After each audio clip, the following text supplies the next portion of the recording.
Fréquence Entrepreneur met en lumière celles et ceux qui ont l'énergie d'entreprendre. Vous découvrirez au fil des rencontres des entrepreneurs emblématiques par leur parcours et leur réussite inspirante. Suivez Serge Magdelaine, directeur général de LCL, qui part à la rencontre de celles et ceux qui ont transformé leurs rêves en projets et leurs projets en réalité. C'est un podcast imaginé par LCL.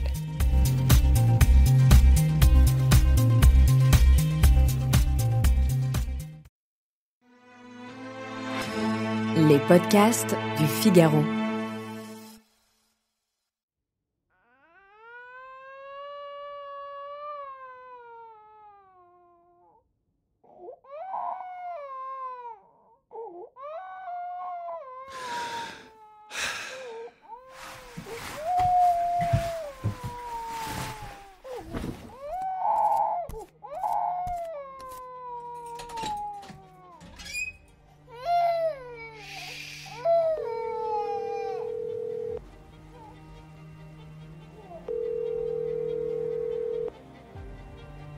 Cagnac-les-Mines, 16 décembre 2020, 4h50 du matin.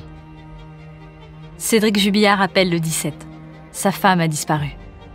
Sur place, les gendarmes découvrent un mari en pyjama, particulièrement inquiet. Tout est en désordre. Il y a des biberons sales dans l'évier et des sous-vêtements éparpillés sur la table de la salle à manger. Cédric vient de lancer une machine à laver.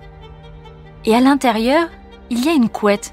La couette dans laquelle sa femme disparue a passé sa dernière nuit. Enquête ouverte pour enlèvement et séquestration. Delphine Jubillard. Delphine Jubillard. La gendarmerie du Tarn a lancé hier soir un appel à la mobilisation. Delphine Jubillard. Toujours aucune trace de l'infirmière de 33 ans. Demain, donc, une battue est organisée. Il y a des gens qui arrivent de partout, de Paris, de partout, et ils viennent. Delphine Jubillard. Une disparition qui ne saurait être considérée comme volontaire. Delphine Jubillard. Qu'est-ce qui a pu t'arriver cette nuit-là ? Cédric Jubillard va être jugé. Non, il m'a dit, donc j'ai pété les plombs, je m'en suis débarrassé. Cherchez dans Cagnac, je sais pas ce que vous allez chercher. On a été 5000. Monsieur Jubillard, avec son avocat, conteste. C'est une enquête qui a été menée avec le préalable que Cédric Jubillard était certainement le coupable. L'enquête dans la disparition de Delphine Jubillard se poursuit.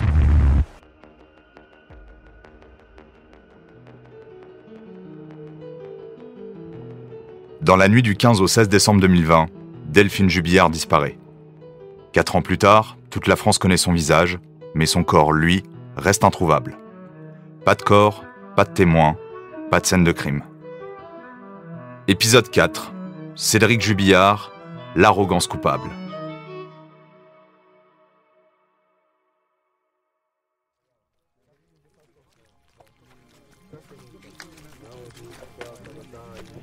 Les papiers d'identité et le porte-monnaie de Delphine sont retrouvés dans son sac à main. Seul son téléphone est manquant. Il borne dans un rayon de 2 km autour du domicile des Jubillards. Immédiatement, un dispositif de recherche est mis en place à Cagnac et dans ses environs. Les enquêteurs passent la maison et la voiture des Jubillards au Blue Star, un produit qui révèle les traces de sang. Ils trouvent aussi des traces de condensation sur les vitres de la voiture. Et celle-ci est orientée dans le sens inverse de celui dans lequel Delphine avait l'habitude de se garer. Soudain, un objet attire leur attention. Une paire de lunettes sur la table de la cuisine. La monture est brisée à 2 endroits et il manque un verre et une branche. Mais Delphine, elle, reste introuvable. Le soir même, Cédric Jubillard fait ses valises. Il décide d'aller chez sa mère avec ses 2 enfants. Il n'a pas l'air d'attendre le retour de sa femme.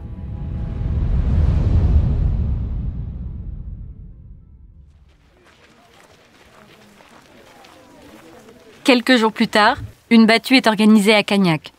La famille et les amis de Delphine sont là. Quand on a une disparition de personne... Général François Daoust, ancien directeur de l'Institut de recherche criminelle. Très rapidement, on a un élan qui fait qu'on va faire des battues pour essayer de rechercher. Est-ce qu'elle est tombée ? Est-ce qu'elle est blessée quelque part ? La difficulté, c'est que quand nous avons des battues spontanées, il est difficile de répertorier après sur une carte toutes les zones qui ont été explorées. Comment elles ont été et par qui ? Tout est fouillé, décortiqué, analysé, des souterrains aux canalisations. Près d'1 millier de volontaires aident les 70 militaires qui cherchent Delphine en vain. La caractéristique de la région est très compliquée. Certes, il y a un relief qui est un peu tourmenté, mais au-delà de ça, Cagnac-les-Mines, il y a Carnot à côté, il y a des dizaines de kilomètres de galeries de mines, mais aussi ce que l'on appelle des descenderies ou des puits d'air. C'est-à-dire ce sont des trous qui sont au-dessus des galeries, de façon à ce que l'air puisse alimenter l'ensemble des galeries pour éviter les coups de grisou, etc., etc. Ce qui fait que c'est un gruyère phénoménal. Donc, trouver encore dans une zone aussi vaste, aussi étendue, où il y a de quoi le cacher tous les 50 mètres sans qu'on puisse le retrouver, et quand on a une descenderie ou un puits ou un accès air, ce sont des dizaines de mètres, voire des centaines de mètres qui vont dans le sous-sol. Alors, de là, aller explorer tout ça, c'est vraiment quelque chose de quasi impossible. Cédric propose des endroits où chercher. Le cimetière de Técou, où est enterrée la mère de Delphine. Ou un puits, car ce serait, selon lui, facile d'y jeter un corps. Quand on y réfléchit bien, c'est une hypothèse qui se tient. Quel est l'endroit où on n'irait pas chercher un corps ? Un cimetière, étant donné qu'il n'y a que des corps tout autour. Il était tout à fait normal de se poser cette question. Le cimetière n'est pas très loin. Il y a des possibilités. Il ne faut pas oublier le métier du mari plaquiste. Donc, je sais manipuler la truelle, des charges lourdes, etc. Et quelles tombes ont été ciblées ? Je suis persuadé que les tombes qui ont été ciblées, ce sont celles pour lesquelles on a pu voir que le sertissage de la plaque permet de descendre les cercueils était très récent. Vérification que sur cela, bien, on n'avait pas mis un corps en plus qui serait passé sous les radars, si je peux dire. Interrogé par les gendarmes, Cédric essaie d'expliquer la disparition de sa femme. Peut-être un départ en Syrie ou une fugue. Puis, il parle de la liaison de Delphine. Peut-être que la femme de l'amant était au courant et qu'elle aurait voulu se venger. En effet, la veille de sa disparition, Delphine a échangé plusieurs messages avec l'épouse de son amant qui venait d'apprendre que son mari l'a trompée. Par respect pour les 10 années d'amour et l'enfant qui en est le fruit, ne poursuivez pas maintenant votre aventure. Laissez-moi encaisser les premiers coups avant de m'en donner d'autres. Mais la nuit de la disparition, le téléphone de cette femme borne à plus de 80 km de Cagnac-les-Mines. Elle assure avoir passé la nuit chez elle, ce que confirme son mari, l'amant de Delphine. De son côté, Cédric assure aux enquêteurs que la séparation entre Delphine et lui se passait bien. Mais en réalité, c'est tout le contraire. Il pleure. Il est devant moi, il pleure, à très très grosses larmes. Anne, une amie proche du couple, au micro de France 2, au sujet du divorce. Il pleure, il me dit qu'il l'aime, qu'il ne veut pas la perdre. Il me dit qu'il va finir les travaux de la maison. Mais voilà, et il finit la conversation avec des yeux tout secs en me disant mais si elle a un amant, je la lui ferai à l'envers. Je ne sais pas ce que c'est cette parole-là à ce moment-là. Déjà avant la disparition, vu les tensions et tout, plusieurs fois on l'a entendu dire lui à sa mère, oui je vais la tuer, je vais l'enterrer, personne ne va la retrouver. Elle veut me quitter, elle veut demander le divorce. Une source anonyme au micro de France Bleu. Donc déjà il savait qu'il allait tout perdre, il savait qu'il allait devoir recommencer de tout le début. Pour lui Delphine c'était elle le pilier, c'était elle qui faisait tout, il avait tout grâce à elle, donc du jour au lendemain se voir perdre tout, ça peut rendre fou un homme. Nous avons tenté d'entrer en contact avec la famille de Delphine, mais il se trouve que la famille de Delphine, globalement, voulait se tenir à l'écart de toute médiatisation. Esther Paolini, journaliste au Figaro. Donc nous avons respecté le choix, évidemment, des personnes qui ne voulaient pas parler. Et nous avons pu nous entretenir avec le cousin de Delphine, qui s'appelle Davy, qui nous a un peu raconté les coulisses de comment il a rencontré Cédric et qu'est-ce qu'il en a tout de suite pensé. Et en l'occurrence, il n'a jamais eu une bonne image de Cédric. Et nous avons réussi à créer un lien de confiance avec lui, donc il a fini par nous raconter un petit peu des scènes de l'intérieur.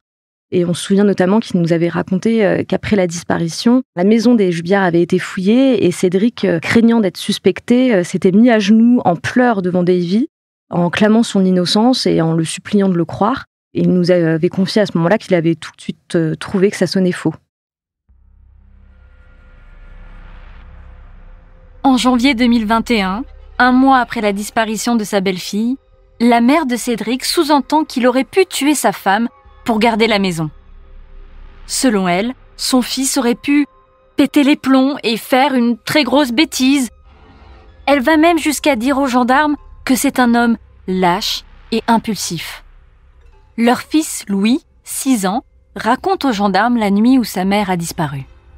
À sa première audition, il dit qu'il n'a pas vu ses parents se disputer, mais il change de version 1 an après. Ses parents étaient en fait énervés et violents l'un envers l'autre. Les voisins, eux, auraient entendu 3 cris de femmes dans la nuit. Cédric Jubillard est placé sur écoute. Au téléphone, il parle très peu de Delphine. Et quand il le fait, il ne dit jamais « ma femme ». Les mots sont scrutés par des psychologues criminologues, notamment le département des sciences du département du service central de renseignement criminel de la gendarmerie. Tout est passé au crible parce qu'il y a les mots que l'on dit et ceux que l'on ne dit pas, que l'on a peur de dire, parce qu'ils représentent quelque chose. Reprocher à Cédric Jubillard de dire Delphine et non pas ma femme, je resterai très prudent là-dessus. Parce que, à naissance de divorce, donc quand ça va pas, eh bien, le fait de dire ma femme n'est pas forcément le premier mot qui viendrait à l'esprit. En revanche, le fait qu'il appelle Delphine n'est pas choquant non plus. 2 semaines après la disparition de Delphine, Cédric fête le nouvel an chez une collègue de sa mère, avec ses enfants et son beau-père, comme si de rien n'était. Il se met à voir d'autres femmes et rencontre Séverine, une aide à domicile. Il s'affiche avec elle sur Facebook, ses proches n'en reviennent pas, il est déjà passé à autre chose. Un jour, au téléphone avec sa demi-sœur, il dit avoir commis le crime parfait. Aveu ou provocation. Pour les juges d'instruction, tous ces éléments constituent des indices graves et concordants. 6 mois après la disparition de sa femme et sans corps retrouvé, Cédric est mis en examen pour meurtre sur conjoint. Le 16 décembre dernier, à 4h09 très précisément, le procureur de la République de Toulouse, 18 juin 2021. Le centre opérationnel de gendarmerie du Tarn était avisé par un coup de téléphone de M. Cédric Jubillard du fait qu'il avait constaté la disparition de son épouse. Delphine Osguel, épouse Jubillard, était donc une mère de famille, une infirmière qui adorait son métier, était très appréciée par ses collègues, ils l'ont encore manifesté récemment, qui avait des amis, des proches qui la soutenaient, qui adoraient ses enfants, et n'avait strictement aucune raison, alors qu'elle préparait les fêtes de Noël et qu'il n'y avait aucun problème de ce point de vue-là, de disparaître, et notamment en abandonnant ses enfants. La thèse de la chute ou de l'accident a été évacuée. Monsieur Jubillard a fourni des explications qui ont été pour le moins évolutives, pour ne pas dire contradictoires, y compris entre elles, infirmées parfois par des témoignages ou des éléments scientifiques et objectifs qui ont été établis et sont versés au dossier, et même par des mensonges, puisque lui-même a évolué, y compris au cours de sa garde à vue, sur plusieurs points et dans différentes déclarations, tout en continuant, je le répète, à contester les faits qui lui sont imputés aujourd'hui. Cédric est incarcéré à la prison de Seyss. Il fait appel à 3 avocats, Jean-Baptiste Allary, Emmanuel Franck et Alexandre Martin. Ma première rencontre avec Cédric Jubillard intervient au mois de juin 2021. Maître Emmanuel Franck, avocate de Cédric Jubillard. Il a été mis en examen et incarcéré depuis quelques jours, peut-être une semaine au plus. Et par l'entremise de Jean-Baptiste Allary, qui est son avocat initial, il nous a désignés et nous allons donc, avec mon associé Alexandre Martin, le voir à la maison d'arrêt de Seyss.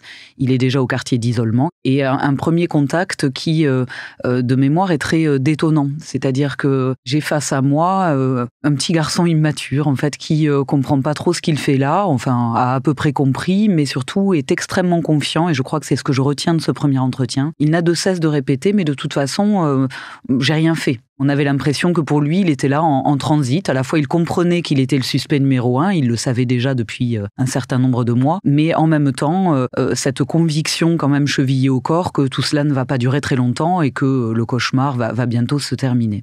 Il se passe quelque chose dans ce dossier qui est quand même assez dérangeant, c'est qu'on essaye d'analyser le comportement de Cédric Jubilard pour essayer de voir s'il colle avec ce qui lui est reproché. On vient faire une analyse du comportement de Cédric Jubilard qui ne serait pas le comportement du mari idéal lorsque son épouse disparaît. Cédric Jubilard, il est ce qu'il est. Il a parfois des comportements qui peuvent être du registre un peu de l'absurde. C'est-à-dire que quand il voit qu'il est le suspect numéro 1, parce qu'il n'est pas idiot, il sait très bien les premières semaines et les premiers mois qu'il est le suspect numéro 1, il va en jouer, il va être dans l'exagération, il va répondre à l'absurde par de l'absurde. C'est un personnage qui n'a rien de très compliqué, qui n'a rien de très tordu, et la première impression que j'ai pu avoir lors de ce premier parloir est une impression qui a duré dans le temps et qui existe toujours. C'est-à-dire que c'est quelqu'un qui n'est pas très compliqué, qui est très terre-à-terre et qui parfois peut avoir un peu des comportements qui sont observés à la loupe, des comportements de provocation, des comportements un peu absurdes et qui sont immédiatement regardés par le prisme d'une culpabilité, là où à mon avis il n'y a pas grand-chose à chercher derrière. Pour obtenir des aveux, les gendarmes organisent une confrontation avec la mère de Cédric. Elle le supplie de dire la vérité. Pour Elia, pour Louis, pour Delphine, pour nous, pour la famille de Delphine, de dire la vérité. Nadine Fabre, la mère de Cédric Jubilard, au micro de France Info. Pour que moi aussi, plus tard, je puisse regarder mes petits-enfants droit dans les yeux et pouvoir leur dire aussi la vérité. Et que j'ai tout fait pour essayer de connaître la vérité. Et la réponse de mon fils, c'est « J'ai rien fait, maman. » Voilà. Et la confrontation s'arrête là. Pendant plus d'1 an, j'ai pas eu de contact avec mon fils, parce que je me l'interdisais, tout simplement. Et puis là, on a repris depuis presque 1 an maintenant. La seule chose que je veux, c'est savoir ce qui s'est passé. Et si c'est bien lui qui l'a fait, mais savoir.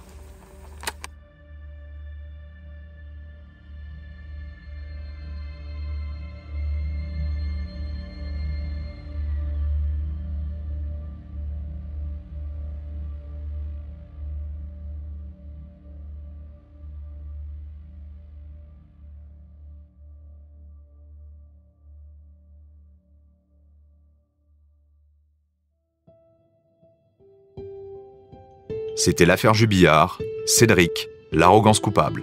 Un récit adapté d'une enquête de Margot Dademar et Esther Paolini. Dans cette série de podcasts, Le Figaro vous plonge dans les mystères d'une des affaires les plus énigmatiques de ces dernières années. Prochain épisode, les derniers secrets de l'affaire Jubilard. Réalisation, Astrid Landon. Narration, Margot Dademar. Production, Salomé Boulet et Lila Fadel. Prise de son, Louis Chabin. Coordination, Aude Cérès. Vous pouvez retrouver les récits du Figaro sur Figaro Radio, le site du Figaro et toutes les plateformes d'écoute. Si cet épisode vous a plu, n'hésitez pas à vous abonner et à donner votre avis. À bientôt.